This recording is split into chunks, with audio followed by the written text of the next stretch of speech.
hermanos, Dios les bendiga. Quiero invitarle a buscar en sus Biblias, 1 Corintios capítulo 15.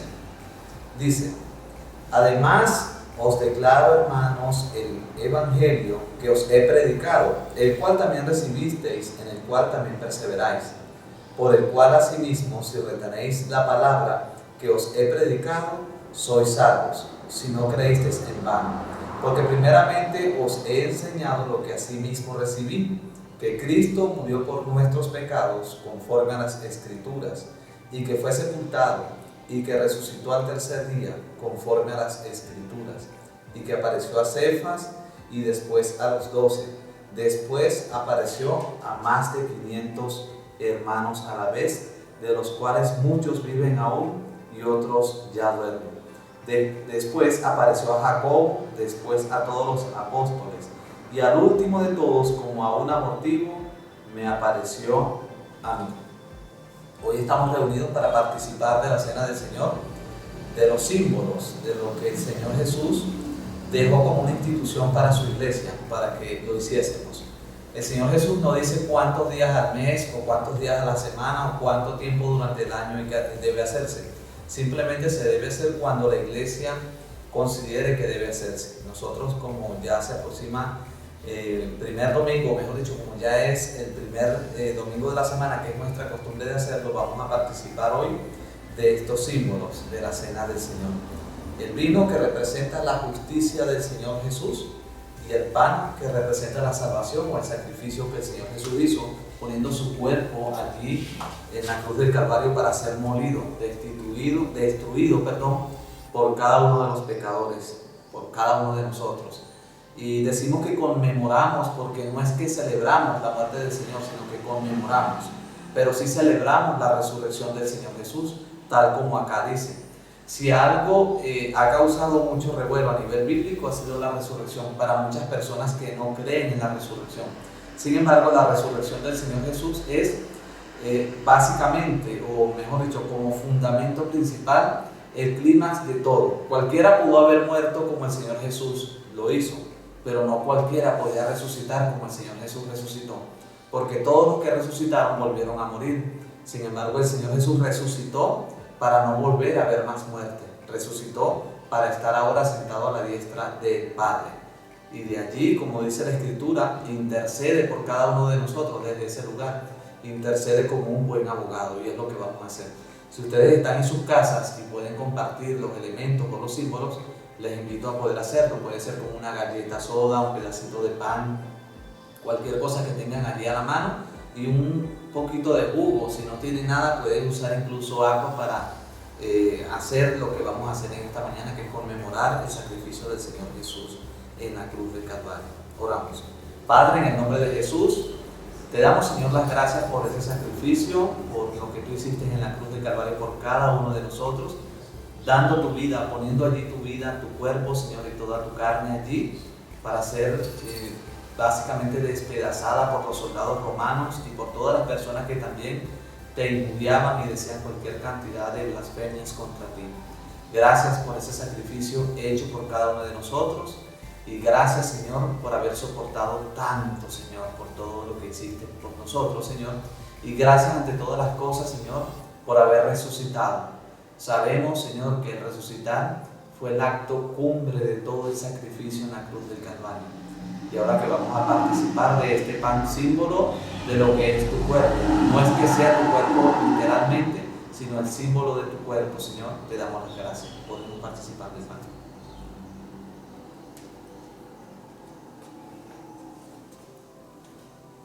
Gracias, Señor, por el sacrificio hecho allí y por todo, Señor, lo que has hecho por nuestras vidas. También agradecemos porque tu sangre fue derramada en la cruz del Calvario, Señor, como la víctima que en ese momento se ofrecía para llevar los pecados de todas las personas. En ese momento estaba cayendo sobre ti toda la ira de Dios, y era imposible que Dios pudiese hacer algo, porque tú tenías que morir en la cruz del Calvario para podernos rescatar y redimir. Es por eso que ahora podemos participar del símbolo, Señor, que es el vino, lo cual simboliza tu sangre. No literalmente tu sangre, sino solamente, o mejor dicho, sencillamente, es el símbolo de la sangre, el sacrificio, la sangre derramada para limpiar, lavar, borrar los pecados de cada una de las personas. Y en esta mañana quiero participar de estos símbolos, Señor, reunido con mi hermano el pastor René, el hermano William, Señor, mi hermana Patricia, que también nos acompaña, Señor, aquí lista para participar, y sabemos que tu palabra también dice que muchos han sido sanados, muchos, Señor, pueden ser sanados al participar de los símbolos, Señor, y con mi hermano Juan. Te pedimos en este momento, Señor, que cuando este vino esté pasando por nuestro cuerpo, podamos, por nuestra garganta, podamos recordar, Señor, el sacrificio hecho por ti en la cruz del Calvario. Podemos participar de tu.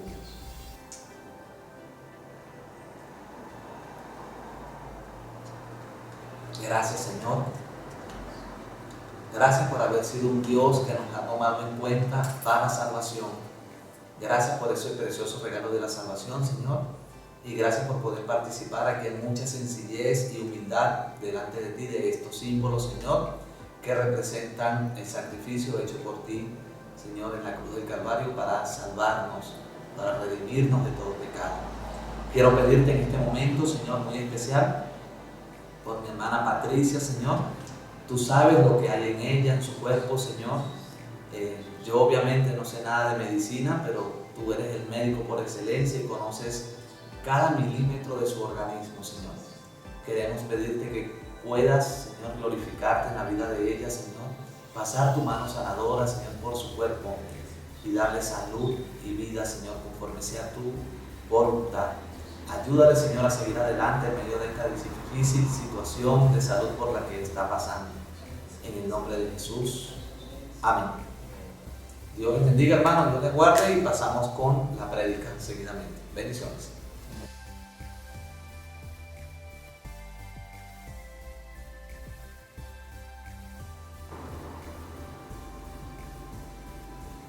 Hola, mis hermanos, Dios les bendiga.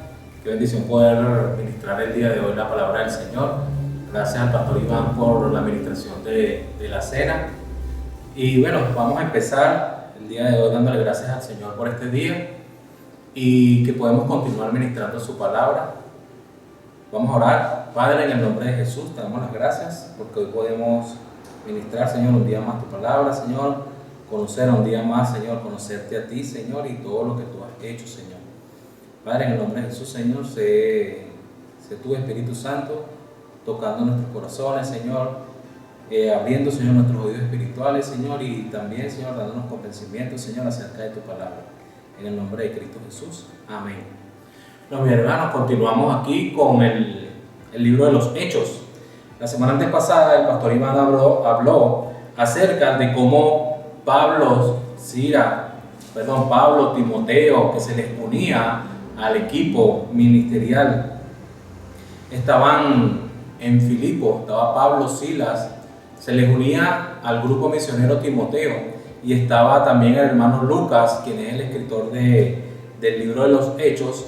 Llegan a la isla de Filipo, llegan a la ciudad de Filipo, una provincia romana, y vimos allí cómo el Señor comenzó a ministrar en un pueblo que no tenía sinagogas, y ellos comienzan a ministrar en un río donde habían unas mujeres allí, y donde estaba una conocida como Lidia, quien era la que vendía púrpuras. Y vimos allí cómo el Señor ministró en esa familia, y todos los que estaban allí, y todos los que estaban en la casa de Lidia, se convirtieron al Señor y creyeron en el Señor Jesús.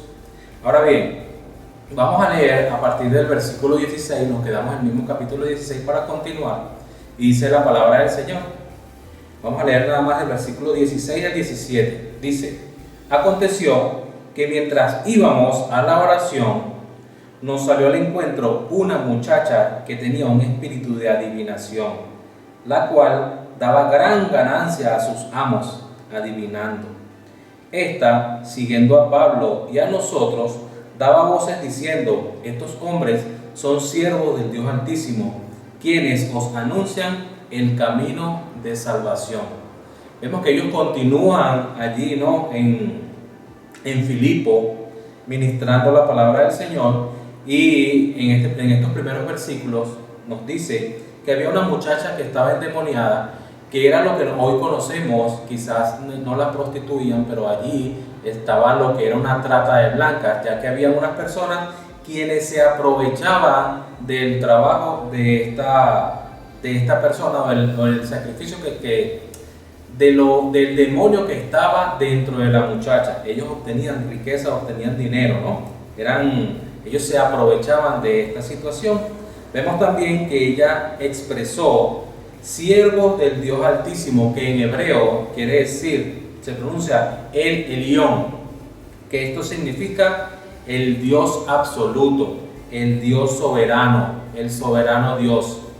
Y vemos aquí también que ella pronuncia y dice que ellos están anunciando que el camino de salvación. En otra traducción dice un camino de salvación. Pero, sea esto verdad lo que ella estaba anunciando o no, Pablo sencillamente no soportaba que este testimonio, lo que se estaba anunciando de ellos, tuviese una procedencia satánica. ¿Y por qué Pablo, a pesar de que ella estaba diciendo la verdad? Era porque estaba envolviendo lo que era la pureza del evangelio, del mensaje del Señor. Iba a ser envuelto con lo que era la suciedad de las tinieblas. Y Pablo sencillamente no quería permitir o no iba a permitir que esto sucediera. ¿Por qué? Porque sencillamente ya los demonios sabían el trabajo que ellos estaban haciendo. Y no era porque conocían el futuro, porque el único omnisciente es nuestro Dios. Sencillamente porque ya ellos sabían lo que había pasado en el río donde se había convertido Lidia y toda esa familia y todas esas personas que creyeron. Ya los demonios sabían lo que había pasado allí. ¿Qué sucede? Que este demonio que estaba dentro de esta muchacha sabía lo que había acontecido, y es por ello que ella estaba diciendo: miren lo que vienen a hacer estas personas. Pero Pablo no estaba dispuesto a permitir que el mensaje del evangelio se ensuciara con las tinieblas. Entonces, ¿por qué? Porque allí sencillamente las personas podían comenzar a dirigir su mirada no a lo que el Espíritu Santo iba a hacer en ese lugar, sino a la divina o al demonio que estaba allá. Iban a decir: oye, mira, él tuvo la razón, miren lo que están haciendo, están anunciando el mensaje de salvación.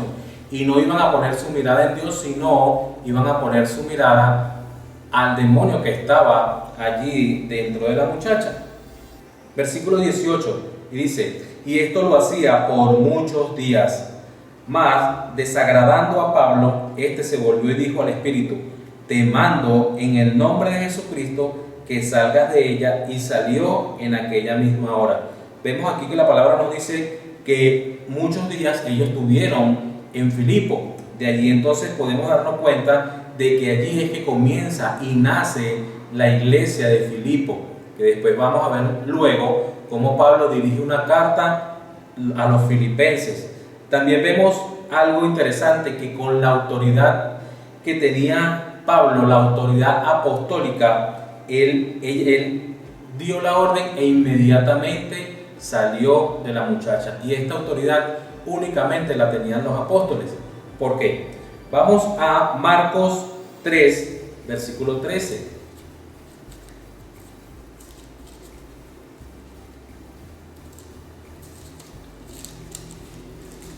Marcos 3, versículo 13, y dice: después subió al monte, estamos hablando de Jesús, después subió al monte y llamó así a los que él quiso, y vinieron a él.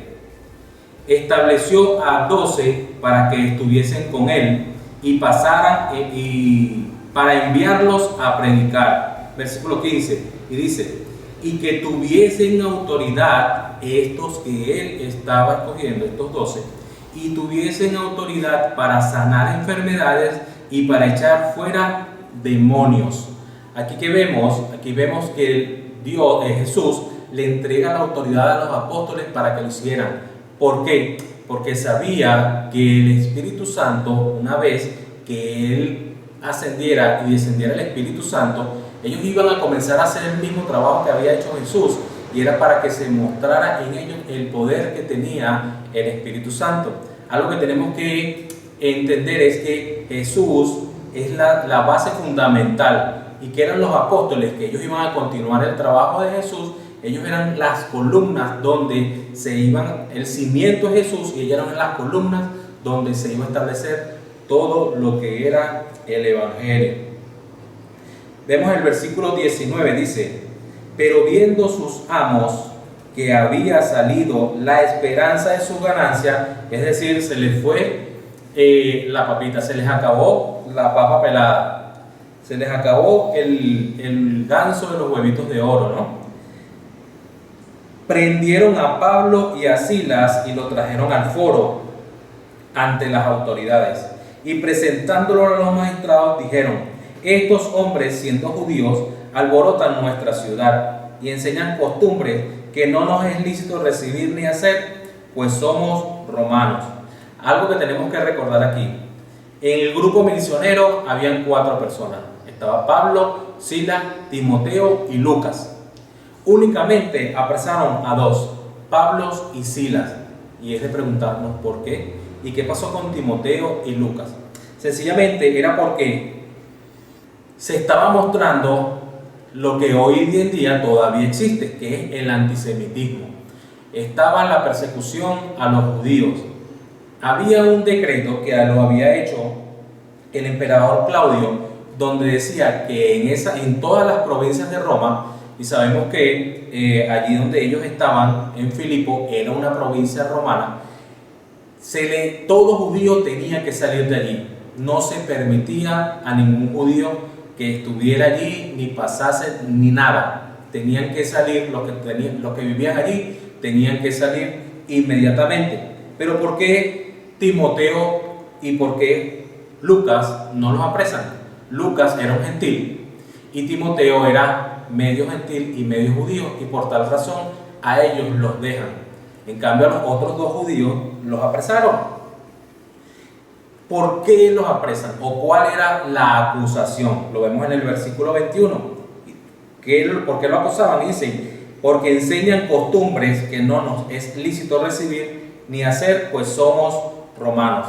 Ciertamente existía una ley donde les decían donde cualquier romano que quisiera aprender otra cultura o otras creencias religiosas tenía que primero tener la autorización del gobierno. No podían hacerlo libremente. Pero ¿qué sucede aquí? Que ellos no estaban enseñando absolutamente nada. Ellos habían echado fuera un demonio. Ellos todavía no habían comenzado a predicar la palabra del Señor. Quiere decir que allí ellos estaban siendo acusados falsamente. Versículo 22 dice: se agrupó el pueblo contra ellos, y los magistrados, rasgándoles las ropas, ordenaron azotarles con vara. Vemos aquí que se reúne el grupo y llaman a los 2 magistrados. ¿Por qué 2 magistrados? Porque era la designación en ese tiempo que en cada provincia romana existieran 2 magistrados quienes servían a su vez como jueces. Estos 2 magistrados, sencillamente violando lo que se conoce como el debido proceso, lo que se conoce como la investigación oportuna, tampoco se hizo.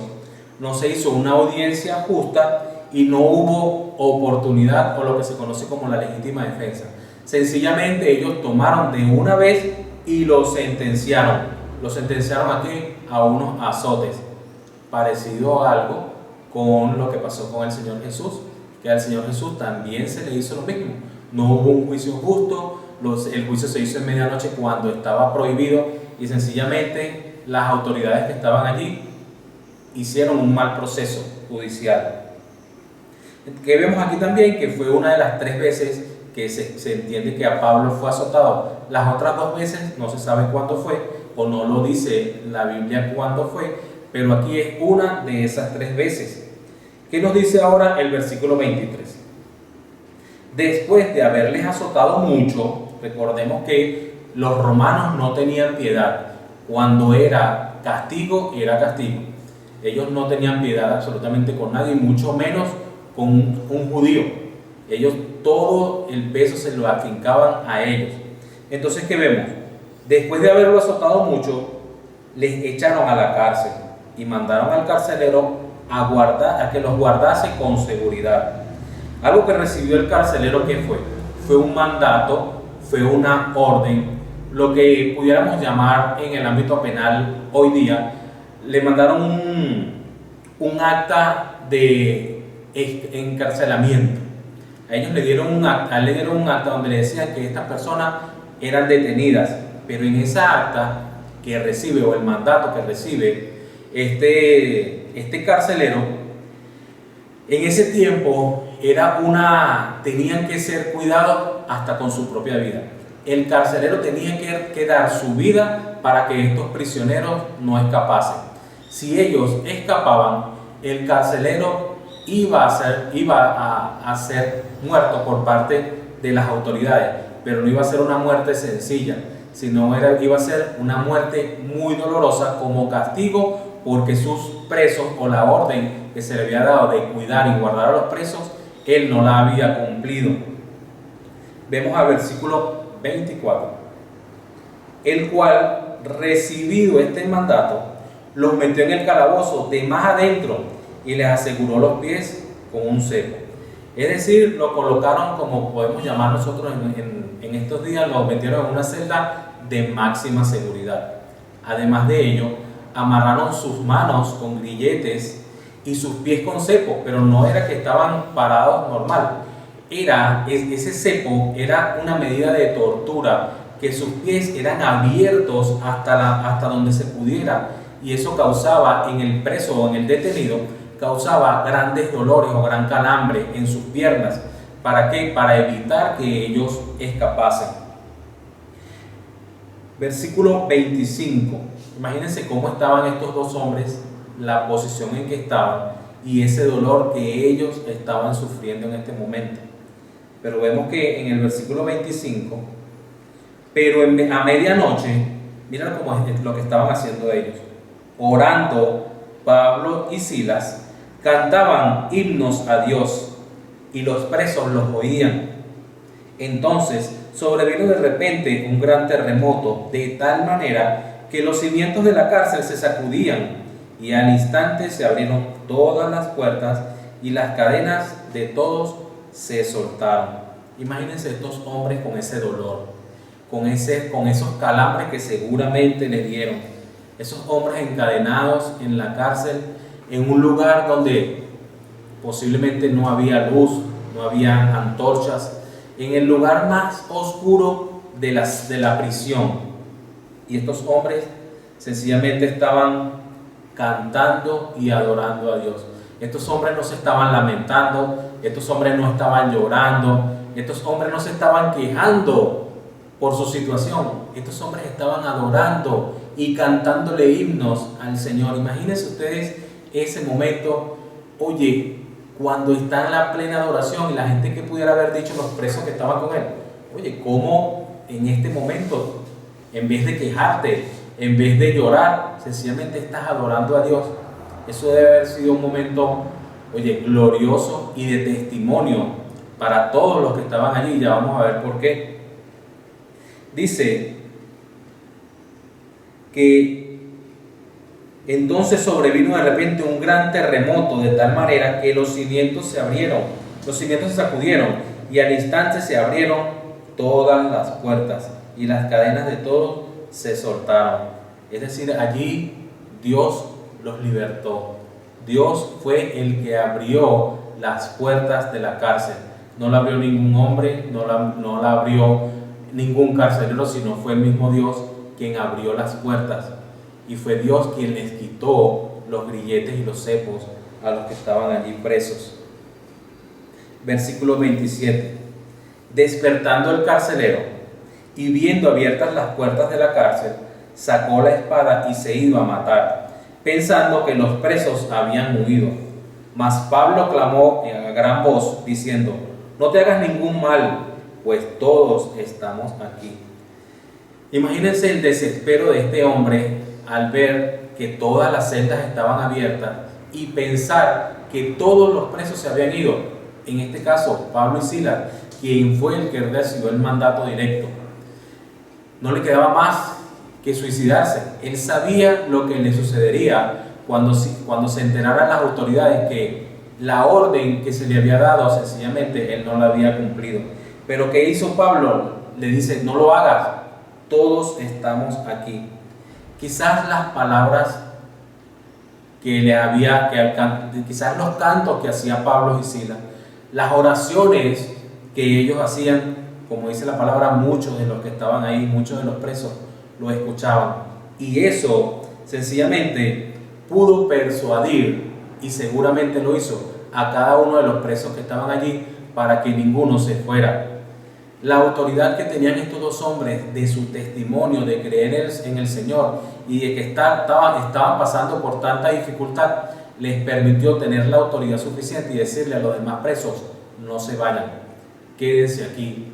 Y todos estaban allí, nadie se había escapado. Versículo 29 dice, el carcelero, entonces pidiendo luz, una antorcha para poder entrar, se precipitó adentro y temblando se postró a los pies de Pablo y Silas, y sacándolos les dijo, señores, ¿qué debo hacer para ser salvo? Seguramente el carcelero, o posiblemente el carcelero, había escuchado lo que el demonio en la muchacha decía acerca del camino de salvación y en nombre de quién venían estos 4 hombres. O seguramente este carcelero había escuchado las oraciones y los cantos que Pablo y Silas hacían en la prisión. Seguramente él había entendido cuál era el camino, la verdad y la vida. Este hombre sabía lo que estaba preguntando. ¿Qué tengo que hacer para ser salvo? Es decir, ¿qué debo hacer? Dígame, ¿hay alguna obra que tenga que hacer? Sencillamente, en este momento, Pablo pudo haberle dicho, bueno, pórtate bien, haz bondad, trata bien a los presos. No, pero no, porque Pablo muy bien sabía que no es por obra y la salvación no es por nada de lo que nosotros hagamos, absolutamente nada. Podemos considerarnos lo suficientemente buenos, pero bueno es solo uno, nuestro Señor, como lo dijo nuestro Señor Jesucristo. Bueno solo hay uno y es Dios.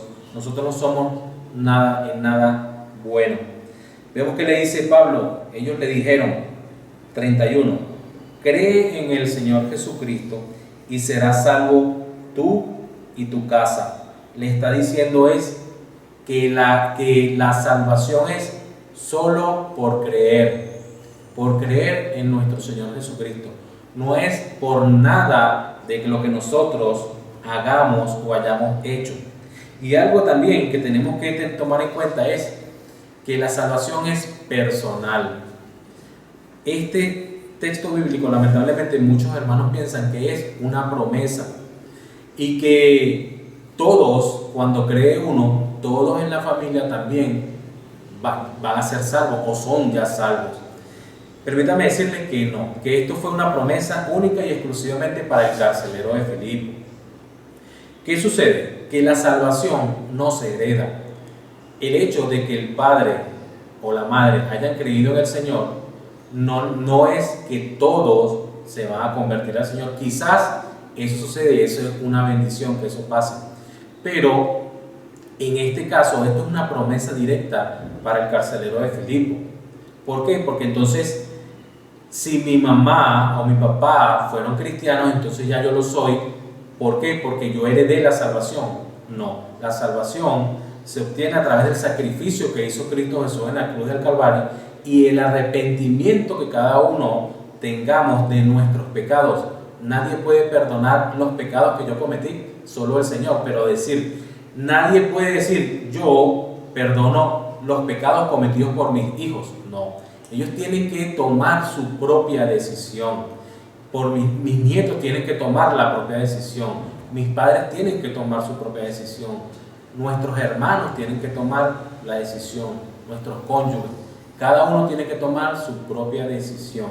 Por ello es que la salvación es individual. ¿Qué tenía que creer este carcelero de Filipo? Primero, creer lo que Dios o lo que Jesús decía que Él era el Hijo de Dios. Y lo segundo que tenía que creer este hombre es lo que Él hizo por cada uno de nosotros. Uno, creer que Él es hijo de Dios. Y lo otro es creer en su sacrificio, que Él murió por cada uno de nosotros en la cruz del Calvario por nuestros pecados. Pero no se quedó allí, sino que al tercer día resucitó y venció a la muerte, y hoy está sentado a la diestra de Dios intercediendo por cada uno de nosotros.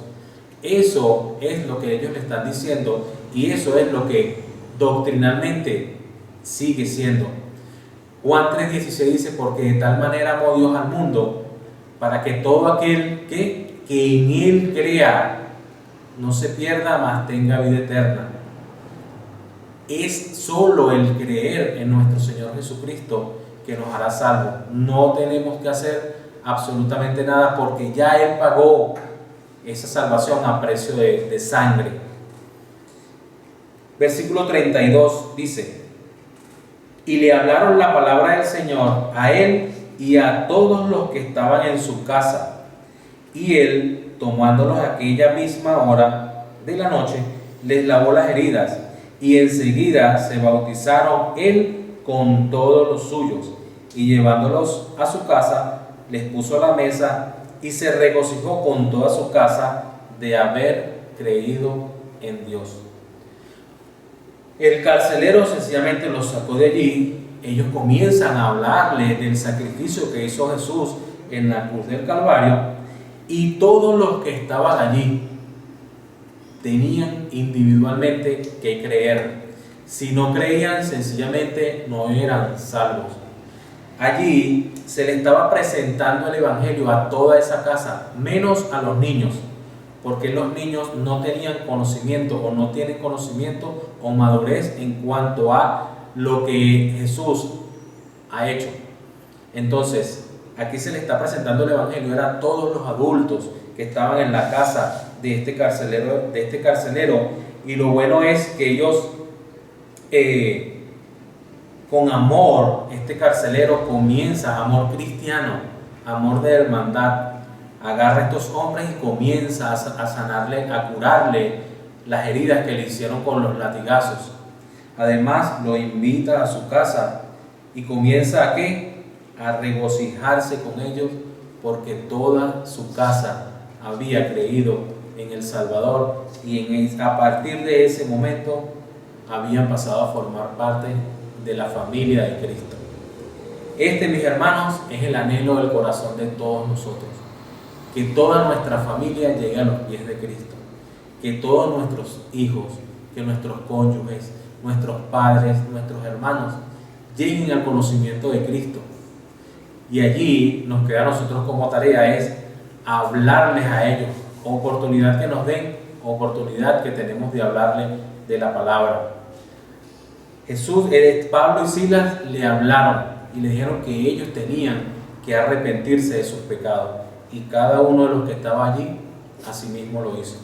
Si nosotros también tenemos la oportunidad de poderle hablar a nuestros hermanos, a nuestros familiares, de que tienen que arrepentirse y hablarle con la palabra, no sobarlos, no sobar ni minimizar la palabra de Dios, sino lo que aquí está escrito.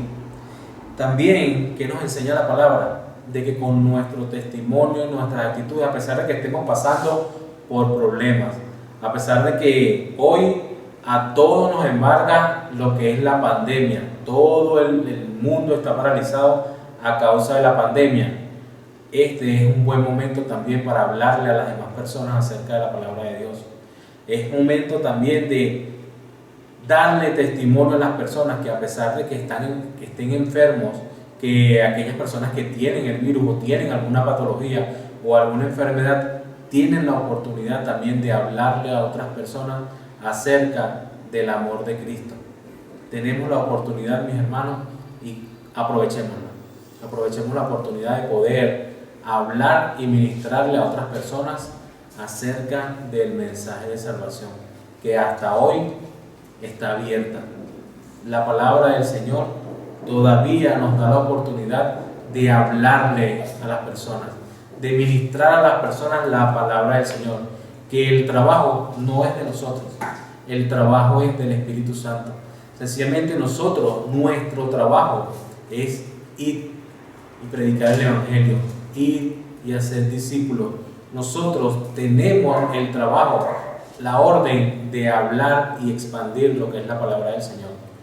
El Señor se va a encargar de ministrar en los corazones de las personas y darle convencimiento de juicio, justicia y de pecado. De decirle a esas personas que son pecadores y que necesitan de un Salvador, que es nuestro Señor Jesucristo, para perdón de sus pecados. Porque Jesús, cuando murió en la cruz del Calvario, lo que vino fue a restablecer la relación que se había perdido entre Dios y el hombre.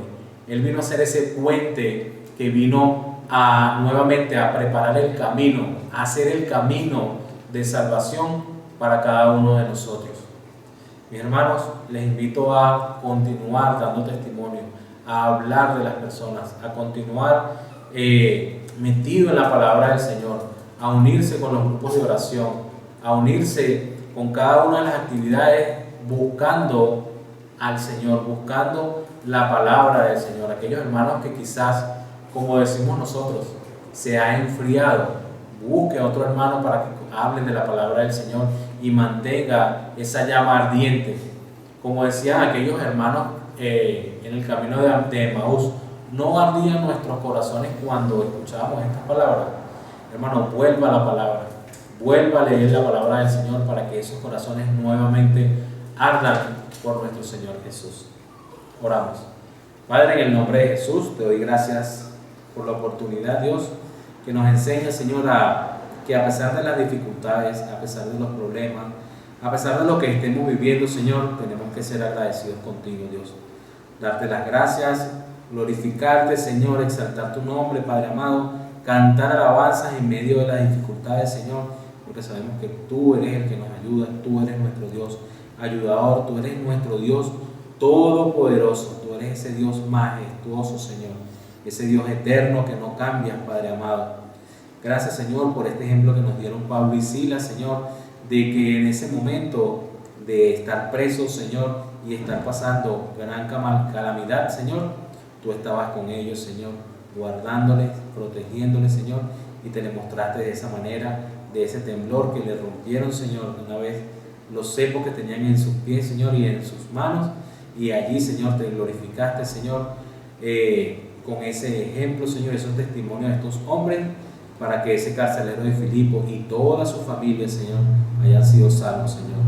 También creo, Señor, que muchos de los presos que allí estaban, Señor amado, también se convirtieron, Señor, al escuchar, Señor amado, cómo podían ser ellos salvos.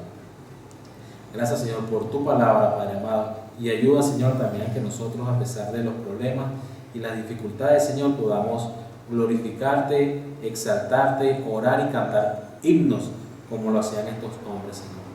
Aprovecho la oportunidad, Señor, también para orar, Señor, por los hermanos que en este momento están en dificultad o están enfermos, Señor, que seas tú, Señor amado, colocando en su corazón, Señor, esos himnos de alabanza, esos himnos, Señor, de adoración a ti, Señor, y que sepan, Dios amado, que tú tienes la respuesta para todo.